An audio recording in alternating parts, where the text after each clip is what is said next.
UEBB est organisme de sélection pour la race Brahman. C'est la seule structure qui est agréée pour gérer un programme génétique en race Brahman sur le territoire français. On est une association de loi 1901 et notre programme de sélection, il est conduit avec 13 cheptels qui sont adhérents de l'UEBB et qui mènent des actions techniques, génétiques pour maintenir et développer et améliorer le cheptel Brahman à la Martinique. Et on a également quelques participants au programme de sélection qui se trouvent en Guyane.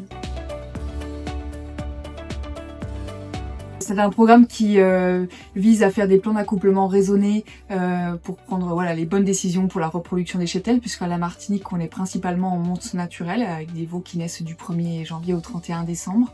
Il y a un fort enjeu pour notre race et du fait aussi des contraintes de production en milieu insulaire qui est de maintenir une variabilité génétique intéressante de sorte à avoir une production viable et durable sur les produits.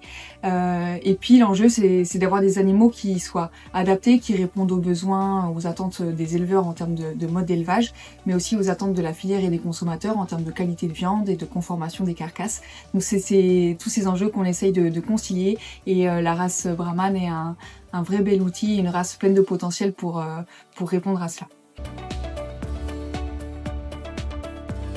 Je constate vraiment sur le terrain une amélioration de la qualité de nos animaux et avec des éleveurs aussi qui se perfectionnent, qui sont plus pointis dans le suivi de leur généalogie et puis toute la production qui en découle à la fois en termes de nombre de naissances et de qualité des animaux qui s'améliore.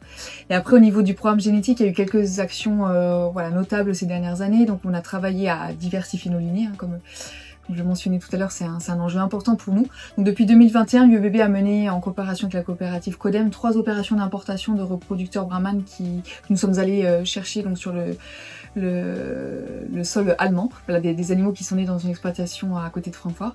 Et donc au total, ça nous a permis d'amener sur ces 3 années une dizaine de jeunes reproducteurs Brahman prêts à saillir et qui, après une phase d'acclimatation et d'adaptation au territoire martiniquais, ont commencé la production. Donc on est assez satisfait de ces débuts de carrière et c'est vrai que ça nous a donné un bon souffle en termes de diversification génétique. Et on a également donc un projet qui est financé par l'Odéadom et qui nous a aidé à acquérir de la génétique Brahman produite aux États-Unis. Ça c'est un projet assez motivant sur lequel on travaille depuis des années. Et il y a bientôt un an, on a réussi à faire rentrer sur le sol français 50 embryons Brahman produits aux États-Unis, donc qui sont actuellement stockés dans un laboratoire en France hexagonale.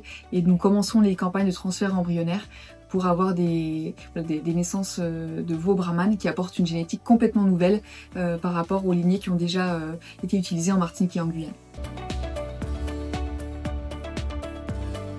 Et alors, effectivement, il y a eu donc 5 Brahman qui sont arrivés sur le sol continental en novembre 2025, 3 vaches et 2 génisses issus du programme de sélection du UEBB qu'on avait sourcé dans 3 cheptels différents. Il a fallu réinventer un petit peu le projet, effectivement, du fait de cette annulation d'exposition des bovins.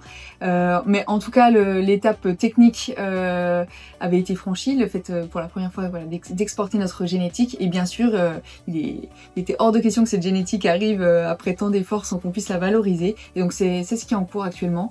Donc on a pris la décision de laisser nos animaux dans la même exploitation d'accueil, donc à Blonde-Fontaine en Haute-Saône. Et il y a actuellement 2 des 5 Brahman qui ont été envoyés en station de production d'embryons. Donc on espère à partir de celle-ci disposer d'embryons qui auront été produits in vivo post-insémination et qu'on pourra commercialiser. Et puis donc nous allons aussi inséminer nos Brahman qui sont encore donc à l'exploitation d'accueil pour avoir des gestations et de futurs veaux qui naîtront sur le sol hexagonal.